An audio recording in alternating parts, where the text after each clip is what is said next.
കോതമംഗലം നിയോജക മണ്ഡലത്തിൽ ഏറ്റവും കൂടുതൽ വോട്ടുകൾ രേഖപ്പെടുത്തിയത് നെല്ലിക്കുഴി പഞ്ചായത്തിൽ. കീരമ്പാറ പഞ്ചായത്തിലാണ് ഏറ്റവും കുറവ്. മുന്നണികൾക്ക് നെല്ലിക്കുഴി പഞ്ചായത്തിലും കോതമംഗലം മുനിസിപ്പാലിറ്റിയിലും ലഭിക്കുന്ന ലീഡാകും തെരഞ്ഞെടുപ്പ് ഫലത്തിൽ നിർണായകമാക്കുക. കഴിഞ്ഞ തവണ നെല്ലിക്കുഴിയിൽ LDF വൻ ഭൂരിപക്ഷവും മുനിസിപ്പാലിറ്റിയിൽ UDF നേരിയ ഭൂരിപക്ഷവും ആണ് നേടിയത്. കോതമംഗലം നിയോജകമണ്ഡലത്തിൽ പോളിംഗ് ബൂത്തിലെത്തി വോട്ട് രേഖപ്പെടുത്തിയത് 1,36,365 പേരാണ്. ഇതിൽ നെല്ലിക്കുഴി പഞ്ചായത്തുകാർ 28,050 പേരാണ്. 36 ബൂത്തുകളിലായാണ് ഇത്രയും പേർ വോട്ട് രേഖപ്പെടുത്തിയത്. കോതമംഗലം മുനിസിപ്പാലിറ്റിയാണ് തൊട്ടുപിന്നിൽ.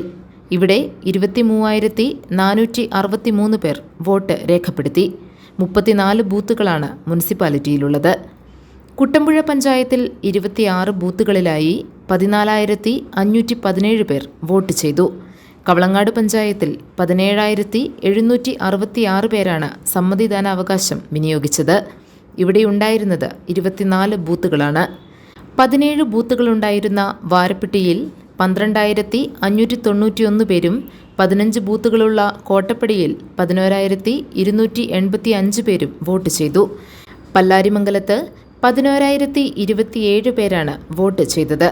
ഇവിടെയുള്ളത് 14 ബൂത്തുകൾ. പിണ്ടിമനയിലെ 15 ബൂത്തുകളിലായി 10,323 വോട്ടർമാരാണ് പൗരാവകാശം വിനിയോഗിച്ചത്. ഏറ്റവും കുറവ് വോട്ടർമാർ കീരമ്പാറയിലാണ്.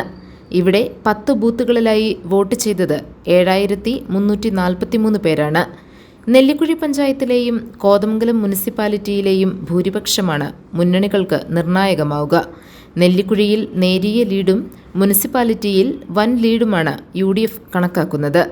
എന്നാൽ നെല്ലിക്കുഴിയിൽ മികച്ച ലീഡ് നേടാനാകുമെന്നാണ് LDFന്റെ അവകാശവാദം.